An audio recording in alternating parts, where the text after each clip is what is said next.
سر سید احمد خان ہے کالج کا بانی، یونیورسٹی کا بانی۔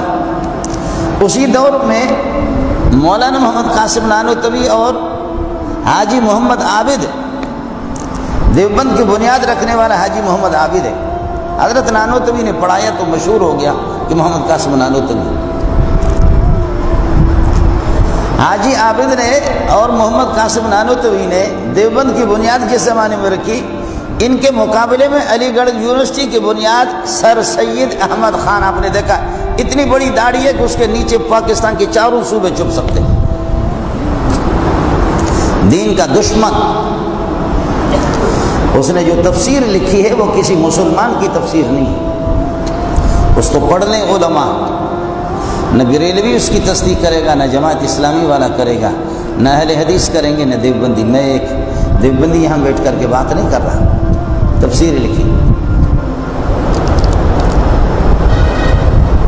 ان کی اپنی تعلیمات یہ تھی کہ آخر میں جب بیمار ہو گیا تو بیٹے نے محمود نے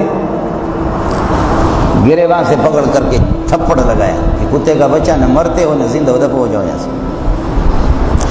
گھر سے گھسیٹ گھسیٹ کر کے اس کو باہر نکالا، اور ان کا کوئی دوست تھا، ان کے گھر میں جا کر کے یہ بیمار پڑا رہا، اور جب اس کا انتقال ہو گیا تو اس ہمسائے نے اعلان کیا کہ کالج کے بانی، علی گڑھ یونیورسٹی کے بانی کے کفن کا انتظام نہیں ہے، مسلمانوں کوئی خدا کا بندہ ہے جو صدقہ کرے کچھ کفن دے دے۔ کہتے مولوی کہاں سے کھائے گا، مولوی کو کون ہوگا، یہ تمہارے یونیورسٹی کے بانی کی بات کر رہا ہوں۔ امت اخبار نے پوری تفصیلات اس پر دی تھی، اس کے پاس سارے موجود ہیں ریکارڈ میں۔ کالج اور یونیورسٹی کے بانی مبانی کو کفن نہیں ہے۔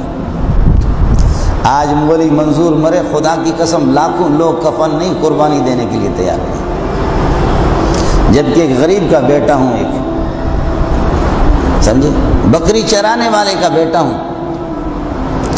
لیکن کفن نہیں۔ خدا کا جو باغی بنتا ہے تو اس کا یہی حال ہوتا ہے۔ بیٹے نے تھپڑ مار مار کر کے گھر